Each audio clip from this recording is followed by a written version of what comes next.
वनवास के दौरान राम, लक्ष्मण और सीता के साथ वन में अलग अलग जगह कुछ दिनों तक रहते थे। फिर वहाँ से आगे प्रस्थान कर जाते थे। एक दिन ऐसे ही वे कुटिया बनाकर रह रहे थे। तभी लक्ष्मण आकर कहते हैं, भैया बड़ी भूख लगी है, कुछ भोजन की व्यवस्था की जाए। सीते, तुम भोजन बनाने की तैयारी करो, मैं कुछ सूखी लकड़ियां लेके आता हूँ। वो मैं ले आता हूँ भैया। तुम सवेरे से काम में लगे हो, इतनी बड़ी कुटिया का निर्माण किया तुमने हमारे लिए, अब लकड़ी लाने के लिए कम से कम मुझे जाने दो। जैसी आपकी इच्छा भैया। और राम अंगीठी के लिए लकड़ी लेने जंगल में एक तरफ चले जाते हैं। वो लकड़ी इकट्ठा कर रहे हो तभी विचरण करती हुई रावण की राक्षसी बहन शूर्पणखा वहां आती है। इतने सुंदर पुरुष को जंगल में देखकर वो उस पर मोहित हो जाती है। वो राम के पास आकर कहती है, हे सुंदर पुरुष, मुझे तुम्हारी सुंदरता बहुत पसंद आई। मैं तुमसे विवाह की इच्छुक हूँ। आओ हम इसी लकड़ी को जलाकर अग्नि को साक्षी मानकर विवाह कर लेते हैं। तुम कौन हो? मैं नहीं जानता देवी, और ना तुम्हारी इस बचकानी बात को मानता हूँ। विवाह कोई बच्चों का खेल नहीं है कि जब तुम्हारा मन हुआ तुमने आकर किसी से भी कह दिया और विवाह कर लिया। जाओ अपने माता पिता से कहो कोई अच्छा सा वर खोजकर तुम्हारा विवाह कर दे। तुमसे अच्छा वर इस धरती पर और कौन हो सकता है? परंतु मैं तुमसे विवाह नहीं कर सकता। तुम मेरे पीछे पीछे क्यों आ रही हो? तुम्हें कुछ नहीं मिलेगा, मेरा पीछा छोड़ दो। तुमसे अच्छा मिलते ही तुम्हारा पीछा छोड़ दूंगी। जैसी तुम्हारी इच्छा। कहते हुए राम वहां से अपनी कुटिया की ओर चल देते हैं। शूर्पणखा भी उन्हें ध्यान से देखती, उन पर मोहित से उनके पीछे पीछे चल देती है। कुटिया पहुंचने पर वो एक बार फिर राम से जिद करती है, मैं तुम्हारा निवास स्थान देखने आई थी। तुम तो बहुत निर्धन जान पड़ते हो। मेरे साथ विवाह कर लो। मेरे पास अपार धन है, रहने के लिए आलीशान महल है। मैंने कहा ना, मैं तुमसे विवाह नहीं कर सकता। तुम नाहक ही मेरे पीछे लगी हो। परंतु क्यों? क्या कमी है मुझ में? कोई कमी नहीं है। पर इनकार का कारण? मैं विवाहित हूं। सीते, सीते! यह है सीता, मेरी धर्मपत्नी। त्याग दो इसे। इसके साथ रहकर तुम्हें क्या मिल रहा है? मेरे साथ चलो। मैं तुम्हें आलीशान महल, धन, संपत्ति, इस दरिद्र औरत के साथ। ए मूर्ख औरत, अपने शब्दों को संभाल के बोलिए। ये मेरी सीता माता हैं। लक्ष्मण को देखते ही शूर्पणखा उसकी ओर भी देखती रह जाती है। वो भी राम से कम खूबसूरत नहीं है। ये सुंदर नौजवान कौन है? अगर तुम नहीं तो ये भी योग्य है मेरे विवाह के लिए। मैंने कहा था तुमसे अच्छा मिलते ही तुम्हारा पीछा छोड़ दूंगी। इनसे विवाह करवा दो मेरा। कौन है भैया ये मूर्ख औरत? मुझसे विवाह कर लो, पता चल जाएगा। ये भी तुमसे विवाह नहीं कर सकते देवी, ये भी विवाहित हैं। सुनते ही शूर्पणखा को गुस्सा आ जाता है। वो गुस्से में कहती है, इनकी धर्मपत्नी का तो पता नहीं, पर तुम्हारी धर्मपत्नी तो मेरे सामने है। अगर ये ना रही तब तो तुम मुझसे विवाह कर सकते हो। इसे तो मैं कच्चा खा जाऊंगी। रुक जाओ, रुक जाओ, ये क्या करने जा रही हो तुम? भैया ये ऐसे नहीं मानेगी। कहता हुआ लक्ष्मण उसे पकड़ता है और अपनी तलवार से उसके नाक कान काट देता है। नाक कान काटते ही वो एकदम असहाय हो जाती है। उसकी शक्ति कम हो जाती है। वो रुआंसी सी राम से कहती है, इन्होंने मेरी शक्ति आधी कर दी है, मुझे कुरूप बना दिया है। मैंने तुम्हें कितना समझाया पर तुम नहीं मानी। अगर मान गई होती तो अभी तुम्हारी ये हालत ना हुई होती। अभी और कालांतर में भी मेरी एक सीख हमेशा याद रखना शूर्पणखा। अगर विधिवत और सच्चे दिल से कोशिश करने पर भी कोई वस्तु ना मिले तो समझ लेना चाहिए कुदरत ने वो तुम्हारे लिए नहीं बनाई है और उसे पाने की लालसा छोड़ देनी चाहिए, अन्यथा परिणाम बुरा ही होता है। हेलो प्यारे बच्चों, हमेशा हम आपकी आज की मॉडर्न जिंदगी से जुड़े मॉरल सीखते हैं। हमारे कई प्यारे बच्चों ने कहा हमें तो माइथोलॉजी का नॉलेज ही नहीं है, वहाँ की भी कुछ स्टोरियाँ सुनाइए। सच कहा बच्चों, हमारे माइथोलॉजी में भी एक से एक बढ़िया मॉरल है। तो आइए आज से शुरू करते हैं मॉडर्न के साथ साथ माइथोलॉजी मॉरल के प्यारे किस्से। आजकल देश में रामलीला की धूम है, तो आइए माइथोलॉजी मॉरल की शुरुआत भगवान राम से ही करते हैं। हमारे एक प्यारे बच्चे ने हमसे पूछा है कि भगवान राम खुद भगवान थे, उनके पापा इतने बड़े राजा थे, फिर उन्होंने अपने बेटे को राजगद्दी के बजाय वनवास क्यों दिया? तो प्यारे बच्चों, इस कहानी की शुरुआत होती है उस दिन से जब भगवान राम के पापा राजा दशरथ अपनी पत्नी कैकेयी के साथ जंगल में शिकार पर गए थे। बस हो गया शिकार, अब चलिए वापस अयोध्या चलते हैं। अभी कहाँ हुआ है रानी कैकेयी? अभी तो तुम्हारे लिए बब्बर शेर और अति सुंदर हिरण का शिकार करना बाकी है। वो रहा हिरण, ये बिल्कुल तुम्हारे लायक है, इसे मैं तुम्हारे लिए मार कर ही लाऊंगा। महाराज, ये रथ का पहिया। अरे तुम्हें रथ के पहिए की चिंता है, मुझे हिरण की फिक्र है। शांत रहो, अन्यथा हिरण फिर भाग जाएगा। अगर रथ का पहिया निकल गया तो महाराज की जान भी जा सकती है। क्या करूं, कोई और कील भी नहीं है। तभी उसका ध्यान अपनी उंगली पर जाता है और वो जल्दी से कील की जगह अपनी उंगली घुसा देती है। रथ दौड़ते जाता है, पहिए निकलने की कोशिश में उछलते हुए उसकी उंगली से टकराता है। उसकी उंगली से खून निकलना शुरू हो जाता है। उसे बहुत दर्द होता है, पर दर्द सहते हुए वो उंगली पहिए में घुसाए मुंह दबाए दर्द सहन कर रही है। कुछ आगे जाकर हिरण नदी में कूदकर तैरता हुआ भाग जाता है। ये देख राजा दशरथ कहते हैं, ओफो, क्षमा करना महारानी, तुम्हारे लिए हिरण का शिकार नहीं कर पाया। वो कैकेयी, ये क्या, तुमने अपनी उंगली इसमें क्यों डाल रखी है? महाराज, इसकी कील निकल गई थी।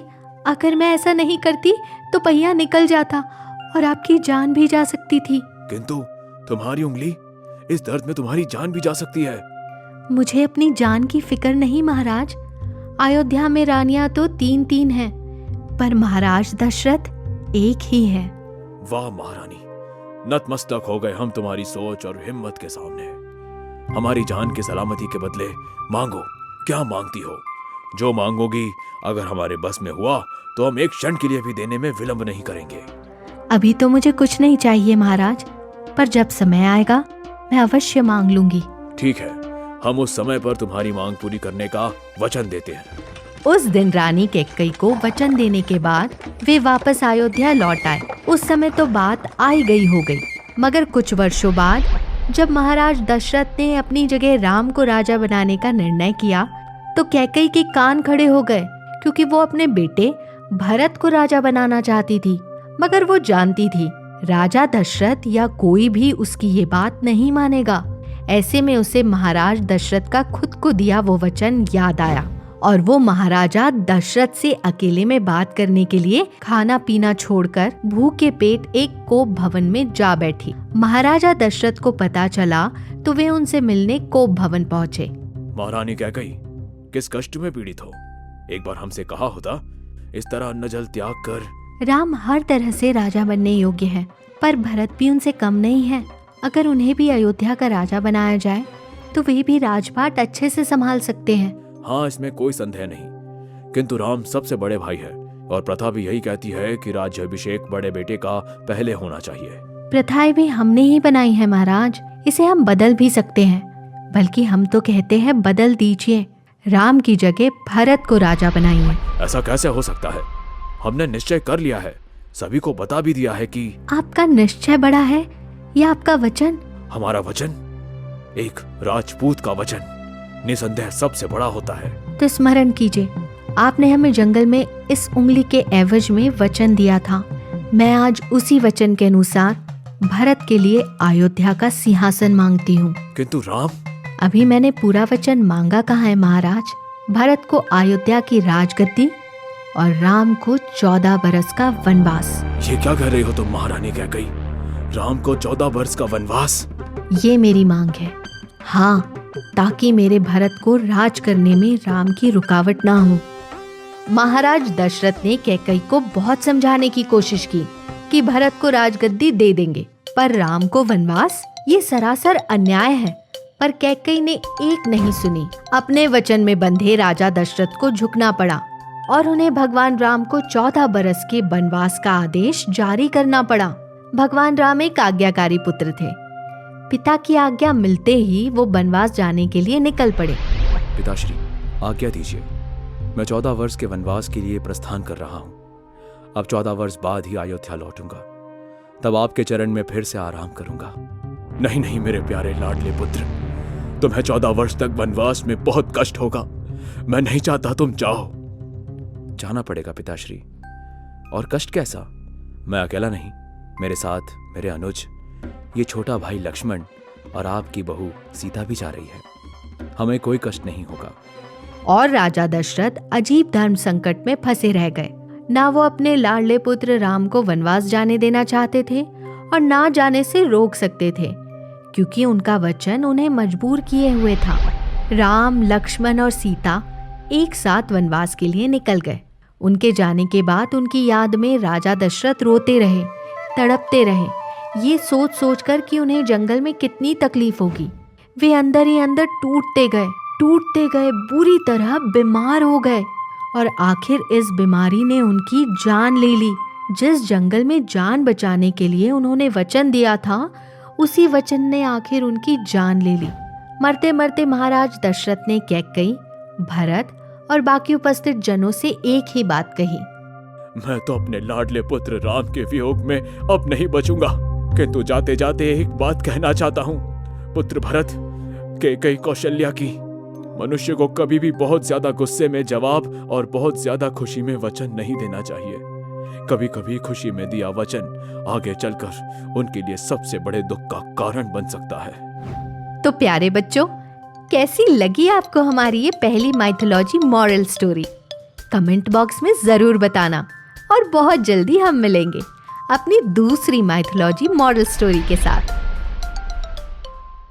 कैकई ने अपने वचन का फायदा उठाकर राजा दशरथ से अपने पुत्र भरत के लिए अयोध्या की राजगद्दी और राम के लिए 14 वर्ष का वनवास मांग लिया। अब राम वनवास जाने की तैयारी कर रहे हैं। ये देख उनके पिता राजा दशरथ उनसे मिलने आते हैं। उन्हें एकदम सादगी भरी वेशभूषा में देख कहते हैं, ज्येष्ठ पुत्र राम, यह आपने कौन सा लिबास धारण किया है? वनवास जा रहा हूं। अब 14 बरस के लिए यही वेशभूषा रहेगी मेरी। क्यों? वनवास में 14 बरस तक एक ही स्थान पर तो नहीं रहूंगा मैं। पता नहीं कहां कहां रहना पड़े, वहां जल की व्यवस्था हो या ना हो, इसलिए सादगी भरी वेशभूषा ही ठीक है पिताश्री। उसकी चिंता तुम मत करो ज्येष्ठ पुत्र राम। जल, पानी, वायु और तुम्हारे खान पान का पूरा बंदोबस्त कर दिया है मैंने। एक रसोईया भी तुम्हारे साथ जाएगा। नहीं पिताश्री, अगर ये सुख ही भोगना होता तो मैं वनवास जाना स्वीकार ही क्यों करता? जैसे वनवास जाना स्वीकार किया, वैसे ही रसोईया और दूसरी भोजन सामग्री भी ले जाना स्वीकार कर लो पुत्र। नहीं पिताश्री, मनुष्य को जिस स्थान पर रहना है उसी स्थान का खान पान ग्रहण करना चाहिए, अन्यथा उसके स्वास्थ्य पर बुरा असर हो जाता है।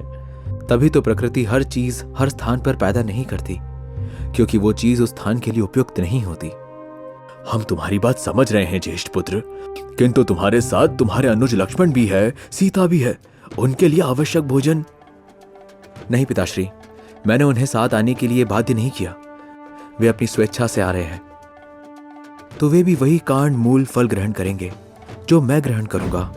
महाराजा दशरथ के ज्येष्ठ पुत्र और कांड मूल फल फूल। कहते हुए राजा दशरथ इस चिंता से वहीं बैठ जाते हैं। यहाँ राजा दशरथ और वहाँ माता कौशल्या भी राम को लेकर अपने शयन कक्ष में चिंतित बैठी है। तभी राम उनसे मिलने आते हैं। माताश्री। राम, मेरे पुत्र राम। आज्ञा दे माताश्री, मेरे वनवास जाने का समय हो गया है। कैसे आज्ञा दे दूं पुत्र? 14 घंटे के लिए हम वन में शिकार खेलने जाते हैं तो भूख प्यास से हमारी हालत बुरी हो जाती है। 14 बरस में तुम्हारा क्या होगा पुत्र? मैंने फैसला कर लिया है, तुम वनवास नहीं जाओगे। या आप क्या कह रही हैं माते? हाँ, तुम वनवास नहीं जाओगे। ये एक माँ का अपने पुत्र को आदेश है। आपका आदेश नतमस्तक होकर मानता माताश्री, किंतु इस आदेश के लिए आपने देर कर दी। आपके आदेश से पहले पिताजी का वचन आ गया, इसलिए वनवास जाना ही होगा। नहीं, तुम नहीं जाओगे। ये एक माँ कह रही है। क्या माँ का आदेश नहीं मानोगे तुम? माँ का ही आदेश तो मानकर वनवास जा रहा हूँ माँ। मैं तुम्हारी सगी माँ हूँ। ये एक सगी माँ का आदेश है।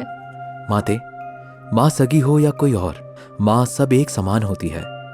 इसलिए अपनी माता कैकेयी की बात मान लेता हूँ। अगली बार आप आदेश करना, जरूर मानूंगा। सुनकर जहाँ कौशल्या रोने लगती है, वहीं एक तरफ से आती माता कैकेयी उनकी बातें सुनकर रुक जाती है। राम की बात उसके दिल को छू जाती है और वो अपनी दासी को भेजकर राम को अपने कक्ष में बुलाती है। राम माता कैकेयी से मिलने आते हैं। माताश्री, आपने बुलाया था हमें? हाँ पुत्र राम, हमसे बहुत बड़ी गलती हो गई। उस गलती के लिए हम तुमसे क्षमा चाहते हैं। यह आप क्या कह रही हैं माते? एक माँ का हाथ अपने पुत्र के सामने जुड़ा हुआ अच्छा नहीं लगता। हमने बचपन से ही सीखा है, पूत कपूत सुने हैं, पर ना माता सुनी ना कुमाता। किंतु मैं हूँ कुमाता। मैं अपने स्वार्थ के वशीभूत होकर तुम्हें वनवास का आदेश जारी करने के लिए महाराज दशरथ को विवश किया, इसलिए मैं क्षमा प्रार्थी हूँ। कौशल्या सच कह रही थी। 14 घंटे वन में शिकार खेलने जाने पर हमारी भूख प्यास से बुरी गत हो जाती है। 14 वर्ष में तुम्हारा क्या होगा? नहीं नहीं, तुम वनवास नहीं जाओगे। नहीं माते, यदि मैं वनवास नहीं गया तो पूरी प्रजा में ये बात फैल जाएगी कि राम ने अपनी माँ की आज्ञा की अवहेलना की। किंतु ये हम खुद आज्ञा दे रहे हैं, प्रार्थना कर रहे हैं कि तुम वनवास ना जाओ। ये बात आप जानती हैं माता, हम जानते हैं, किंतु प्रजा ये बात नहीं समझेगी। प्रजा तो यही समझेगी कि हमने ही आप पर ये जोर देकर आदेश जारी करवाया है कि हम वनवास ना जाए। हमें प्रजा से क्या मतलब पुत्र? नहीं माते, प्रजा ही असली राजा होती है, प्रजा ही असली भगवान होती है, और मनुष्य को भगवान के मन को समझकर ही अपने कदम बढ़ाने चाहिए। जो भगवान के मन की बात समझते हुए भी अपने कदम वापस ले लेता है, वो कहीं भी नहीं पहुंच पाता। किंतु पुत्र। नहीं माते, अब हमारा वनवास जाना निश्चित है। हम पिताश्री और माता कौशल्या से भी कह चुके हैं, ना हम अपने साथ कोई रसोइया लेके जाएंगे, ना ही कोई भोजन की चीज। अब हम वही भोजन ग्रहण करेंगे जो हमें वन में हमारे आसपास मिलेगा। कहते हुए राम हाथ जोड़कर वहां से निकल जाते हैं। उनके जाने के बाद कैकेयी एकदम से रोने लगती है। ये हमसे क्या गलती हो गई प्रभु? महल के फूलों में सोने वाले को हमने कांटे का बिछौना दे दिया। राजशाही भोजन ग्रहण करने वाले को वन के कंद मूल फल खाने पर विवश कर दिया। ये क्या कर दिया हमने? ये क्या कर दिया हमने? क्यों कर दिया? ये कैसे हो गया हमसे? ये कैसे हो गया? ये सब मंत्रा की वजह से हुआ है। काश मंत्रा हमारे साथ इस महल में ना होती। आज हमें ज्ञान हो रहा है, अच्छी संगति में रहने से ही हमारे विचार आचार अच्छे होते हैं। 14 साल के वनवास पर निकले भगवान राम अपने भाई और पत्नी सीता के साथ गंगा नदी किनारे पहुंचे हैं। तभी राजा निषाद आकर उनका स्वागत करते हैं। अयोध्या पुत्र राम, मैं राजा निषाद, इस गरीब के राज्य में आपका स्वागत है। धन्यवाद राजा निषाद। अयोध्या पुत्र, इस गंगा नदी के उस पार हमारा महल है। कुछ दिन हमारे निवास स्थान पर विश्राम करके हमें भी सेवा का मौका दीजिए। हम उस पार कैसे जाएंगे राजा निषाद? आप रुकिए लक्ष्मण भ्राता, मैं केवट और उसकी नाव लेकर आता हूँ। और राजा निषाद कुछ दूरी पर अपनी नाव में विश्राम कर रहे केवट के पास पहुंचता है। केवट, वो 3 और हम 1, हम चारों को गंगा के उस पार अपनी नाव में पहुंचा दो। महाराज, हमारी तबीयत थोड़ी खराब है, इसलिए हम अभी नहीं आ सकते। मूर्ख, मुझे मना कर रहा है। जानता नहीं मैं कौन हूँ? राजा निषाद, कल से तेरी नैया इस गंगा में चलने नहीं दूंगा। क्षमा चाहता हूँ महाराज, मैं आपको पहचान नहीं पाया। आइए। और वो नाव लेकर उनके राम लक्ष्मण सीता के पास पहुंचता है तो राम को देखते ही कहता है, महाराज, मैं आप तीनों को लेके उस पार जा सकता हूँ, पर इन्हें मैं अपनी नाव में नहीं बैठने दे सकता। मूर्ख, जानता नहीं ये कौन है? शांत लक्ष्मण। नहीं भैया, ये सुनने के बाद मैं शांत नहीं रह सकता। जी चाहता है अपने तीर कमान से इसकी गर्दन धड़ से अलग कर दूं। आपको कष्ट उठाने की जरूरत नहीं है भ्राता लक्ष्मण। मेरा भाला है इसकी गर्दन अलग करने के लिए। रुक जाओ राजा निषाद। आखिर मुझे ले जाने से मना करने का कोई तो कारण होगा। बिना कारण इस संसार में कोई भी काम नहीं होता। ऐसा तो क्या कारण हो सकता है भैया? मैं आपको पहचान गया हूँ। आप अयोध्या पुत्र राम हैं। आपके बारे में सुना था। आपके चरण स्पर्श मात्र से एक पत्थर औरत बन गई थी। यहाँ भी मेरी नाव एक औरत बन गई तो मैं उसे कहां से पालूंगा और कैसे पालूंगा? इस नाव के सहारे मैं जैसे तैसे स्वयं को और अपनी अर्धांगिनी का पालन पोषण कर रहा हूं। ऐसा कुछ नहीं होगा केवट। मैं कैसे विश्वास कर लूं महाराज? ऐसा हो गया तो आप तो अपने महल में निकल जाएंगे और मैं जिंदगी भर किनारे बैठकर रोता रहूंगा। देखो केवट, जब तक मैं शांति से बात कर रहा हूं तुम हर आज्ञा की अवहेलना करते जा रहे हो। अगर हम अपने राजा के रौब में आ गए तो? नहीं नहीं राजा निषाद। केवट राज, संसार में हर समस्या का समाधान है। इसका भी कोई समाधान होगा तुम्हारे पास। है अयोध्या पुत्र राम है। मैं आपके चरण धोकर साफ कर देना चाहता हूँ ताकि उसके स्पर्श से मेरी नाव कोई औरत ना बने। बस आपकी आज्ञा चाहिए। जैसी आपकी इच्छा केवट राज। सुनते ही केवट बड़े ही प्यार से राम के चरण को एक पात्र में रखकर धोता है। राम उसे चरण धोता देख बड़े ही प्यार से मुस्कुराते हुए उसे मन ही मन आशीर्वाद देते हैं। केवट राज उनके चरण धोकर उस पात्र का सारा पानी पी जाता है। आइए अयोध्या पुत्र, मेरी नाव में आपका स्वागत है। तीनों और राजा निषाद भी नाव में बैठे हैं। नाव चलाता हुआ केवट पूरी तरह भाव विभोर हुआ राम को ही देखता रहता है और चापू चलाता रहता है। कुछ ही देर में गंगा के दूसरे किनारे पहुंचकर वो उन सभी को उतारता है। उतरते ही राम सीता माता से कहते हैं, सीते, हमारे पास मुद्रा तो है नहीं और हम बिना परिश्रमिक दिए यहाँ से जा नहीं सकते। अपनी अंगूठी केवट को दे दो। नहीं माता सीता, कभी हम दो पेशा एक दूसरे से एक दूसरे की सेवा का परिश्रमिक नहीं लेते। हम पेशा? केवट, तुम्हारी बुद्धि सी नदी में बह गई है क्या? हमारे भैया कहाँ तुम्हारी तरह नाव चलाते हैं? माफी चाहता हूँ भ्राता लक्ष्मण, आप हमारी बात नहीं समझे। मैं हर एक कोस नदी के पार लगाता हूँ। वहीं राम जी हर जीव को इस संसार के भव सागर से पार लगाते हैं। हम दोनों का एक ही काम है। केवट की बात सुनकर राम मुस्कुरा पड़ते हैं। केवट कहता है, भगवान राम, यदि मैं आपके चरण धोकर पीने की बात करता तो ये दोनों और आप भी मना कर देते। इसलिए मुझे आपके सामने नाव में ना बैठने देने की हट करनी पड़ी। इसलिए मैं आप सभी से क्षमा चाहता हूँ। क्षमा तो मैं चाहता हूँ केवट राज। आज आपसे मुझे ये शिक्षा मिली कि हमारे सामने कोई भी हो, कितना भी बड़ा राजा हो, महाराजा हो, तपस्वी या फिर कोई मनुष्य हो, जीव जंतु क्यों ना हो, हमें अपनी इच्छा, अपने लक्ष्य पूरा करने के लिए किसी के सामने नहीं झुकना चाहिए। अपनी बात पर अड़े रहना चाहिए। तभी हम अपनी इच्छा पूरी कर सकते हैं, अपना लक्ष्य पा सकते हैं। भगवान राम जब युवावस्था में कदम रख रहे थे तभी की एक घटना है जिसमें एक पत्थर बार बार राम के रास्ते में आकर उनका रास्ता रोकने की कोशिश कर रहा था। बात तब की है जब राम लक्ष्मण अपने गुरु विश्वामित्र के यहाँ शिक्षा ले रहे थे। एक दिन विश्वामित्र को राजा जनक ने अपने पुत्री सीता के विवाह में आने का निमंत्रण दिया तो विश्वामित्र अपने दोनों प्रिय शिष्य राम और लक्ष्मण को लेकर जनकपुर की ओर चल पड़े। गुरुजी, आपने हमें बताया नहीं, आप हम दोनों को कहाँ ले जा रहे हैं? जनकपुरी, जहाँ राजा जनक की पुत्री सीता का स्वयंवर है। मुझे आमंत्रित किया है। वहाँ भिन्न भिन्न राज्यों के राजकुमार आएंगे। तुम दोनों भी राजकुमार हो, इसलिए मैं तुम्हें भी साथ ले आया। गुरुजी, फिर हम इस रास्ते से क्यों जा रहे हैं? ये रास्ता अधिक लंबा है, उस रास्ते चलें, जनकपुरी जल्दी पहुंच जाएंगे।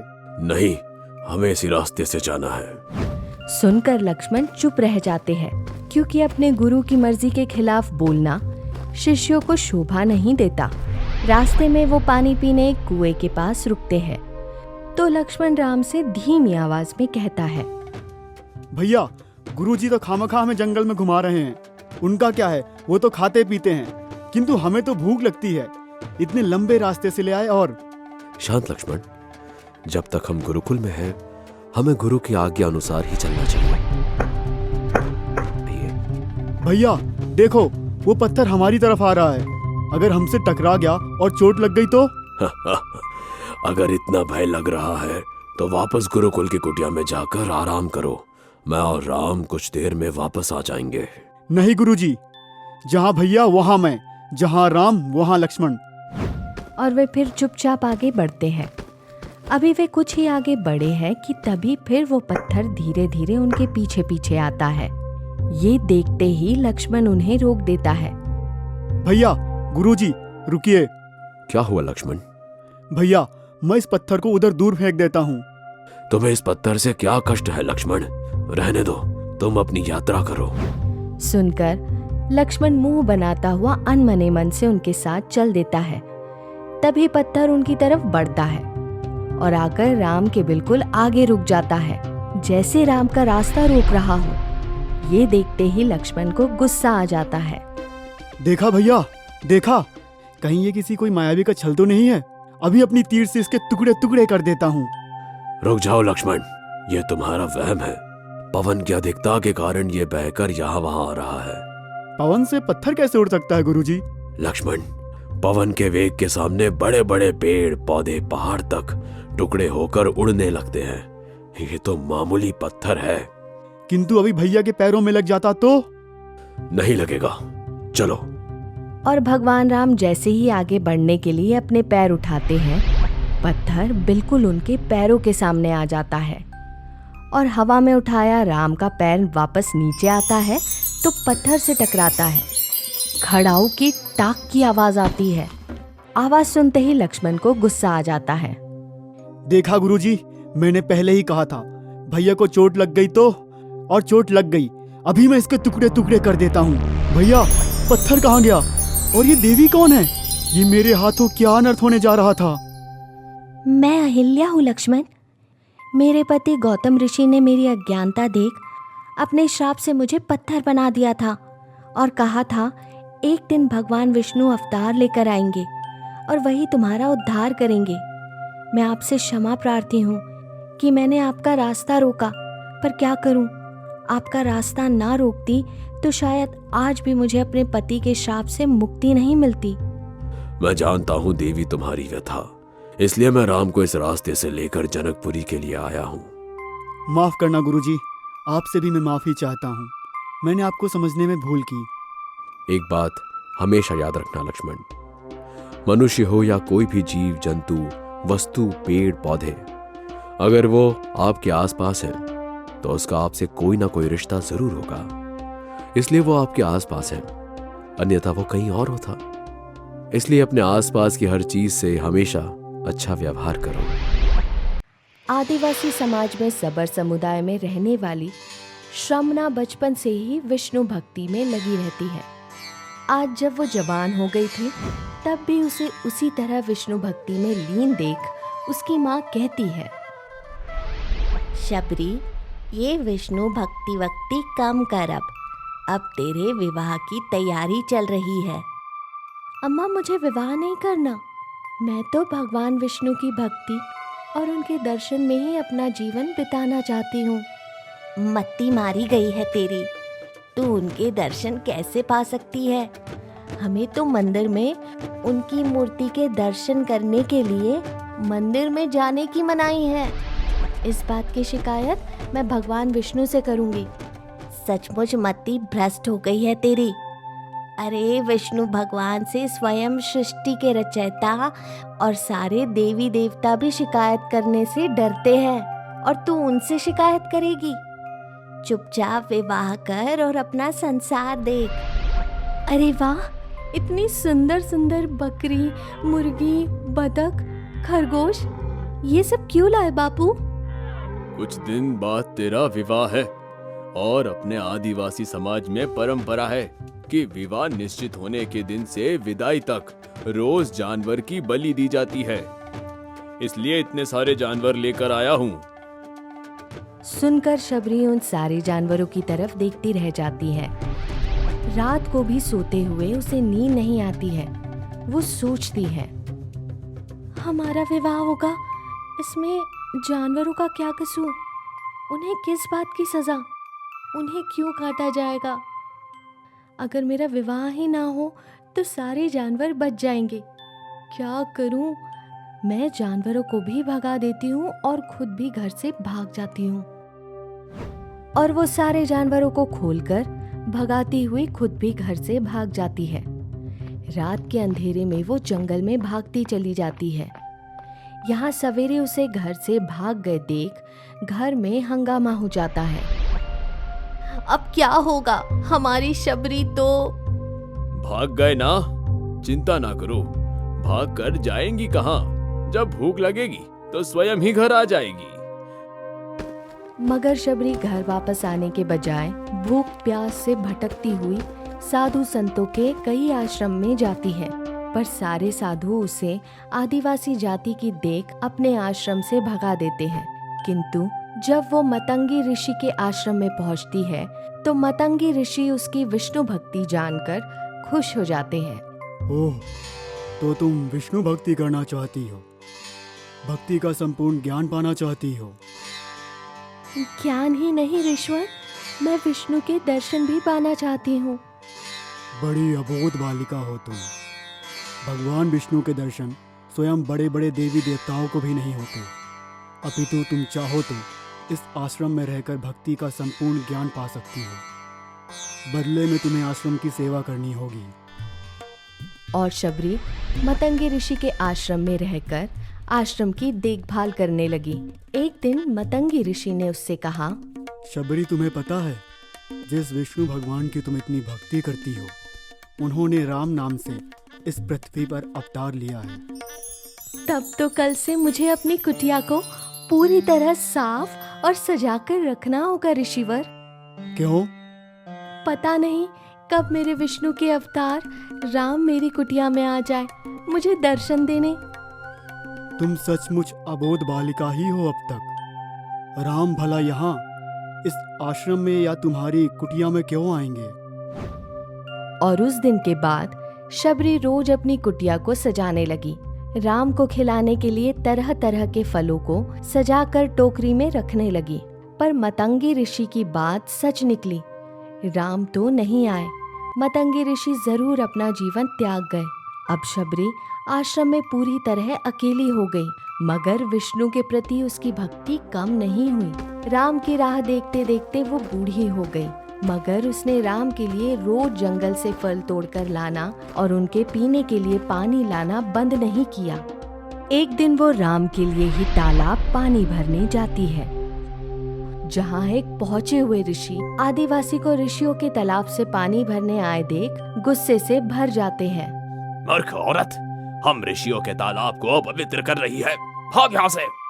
मूर्ख औरत, तू ऐसे नहीं मानेगी।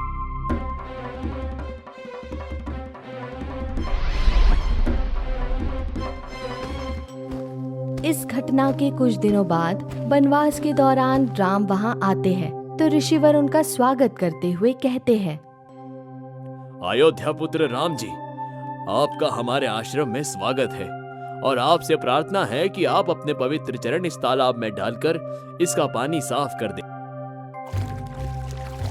ये क्या ऋषिवर, तालाब का पानी तो साफ नहीं हुआ, किंतु ये लाल क्यों है? एक आदिवासी स्त्री के माथे से रक्त की एक बूंद गिरी थी, तब से यह तालाब लाल ही है।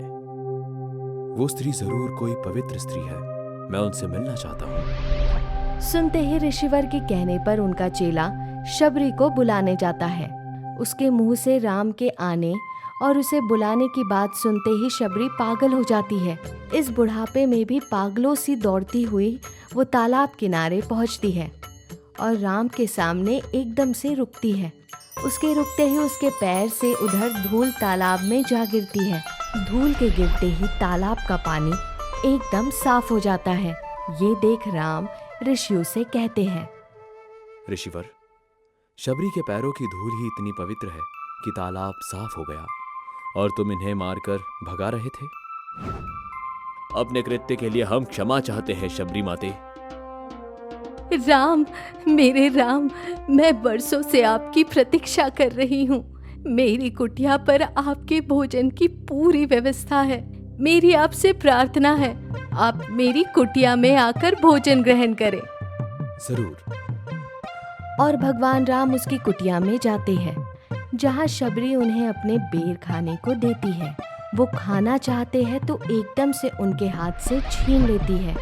ये देखते ही लक्ष्मण को एकदम से गुस्सा आ जाता है। कोई इस तरह से मुंह के पास निवाला छीनता है क्या? इसलिए भैया को यहाँ लेकर आई थी?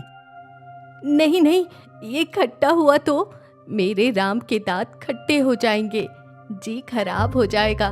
मैं आपको सिर्फ मीठे बेर खिलाना चाहती हूँ। किंतु मीठे कैसे पता चलेंगे? ऐसे। अरे ये तो खट्टा है, ये भी खट्टा है, हाँ ये मीठा है। ये क्या कर रही हो तुम? स्वयं भगवान को, जिन्हें पूरा संसार खाने से पहले बड़ी ही पवित्रता से भोग लगाता है, उन्हें तुम जूठा खिला रही हो? भैया, आपको क्रोध नहीं आ रहा क्या? नहीं लक्ष्मण, क्रोध त्याग कर इनका प्रेम देखो, इनकी ममता देखो, इनके मन में बसी श्रद्धा देखो। जहां श्रद्धा होती है मैं वहां जरूर जाता हूं और वहीं की हर गलती माफ करता हूं, क्योंकि श्रद्धा में अक्सर गलती हो ही जाती है। हम इतने बरसों से तपस्या कर रहे हैं भगवान, ज्ञान बटोर रहे हैं, पर असली ज्ञान आज हमारी समझ में आया है। अगर ईश्वर के प्रति सच्ची श्रद्धा हो तो आपको मंदिर या धाम जाने की जरूरत नहीं, बल्कि स्वयं भगवान आपकी श्रद्धा से आपके घर तक खिंचे चले आते हैं।